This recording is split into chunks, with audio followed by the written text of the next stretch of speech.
Eu me preocupo com o risco do pensamento mágico, porque ele é incompatível com uma análise das condições materiais concretas de uma ação política.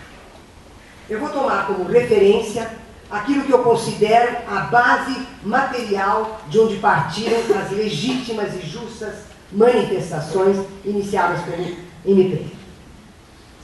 E, a partir daí, ampliar um pouco essa reflexão com referência ao que eu chamo de o inferno urbano.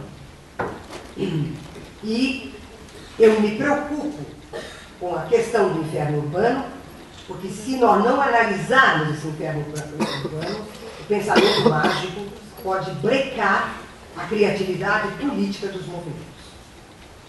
O inferno urbano tem as seguintes características: explosão do uso do automóvel individual. A mobilidade urbana se tornou quase impossível, ao mesmo tempo em que a cidade se estrutura como um sistema viário destinado aos carros individuais, em detrimento do transporte coletivo.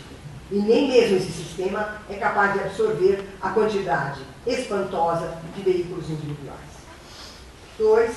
Desrespeitando o plano diretor da cidade, deu-se a explosão imobiliária com os grandes condomínios verticais e horizontais e shopping centers, que produzem uma densidade demográfica praticamente incontrolável.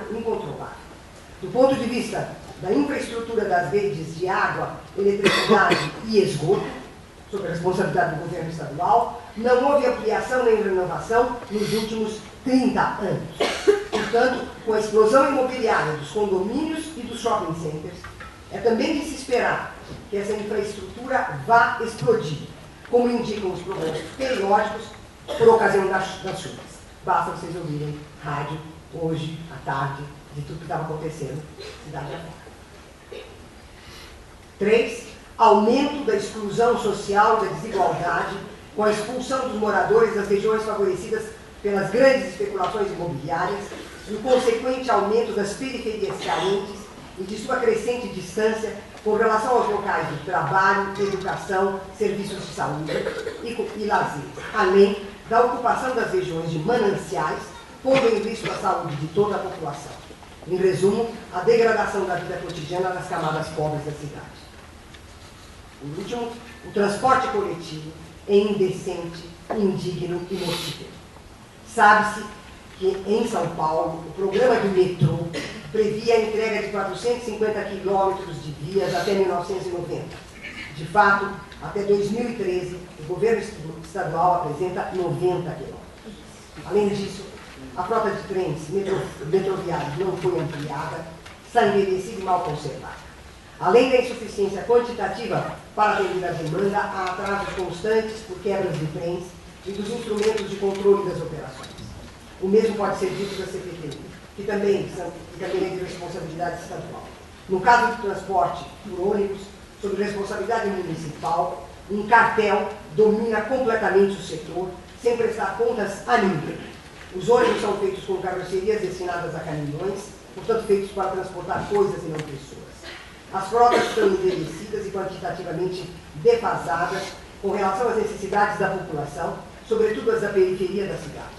As linhas são extremamente longas, o que isso as torna mais lucrativas, de maneira que os passageiros são obrigados a trajetos absurdos, gastando horas para ir ao trabalho, às escolas, aos serviços de saúde e voltar para casa. Não há linhas conectando os pontos do centro da cidade, nem linhas interbairros, de maneira que o uso do automóvel individual se torna quase inevitável para trajetos menores. Em resumo, definidas e orientadas pelos imperativos dos interesses privados, as montadoras de veículos, as empreiteiras da construção civil e as empresas de transporte coletivo dominam a cidade sem assumir qualquer responsabilidade pública.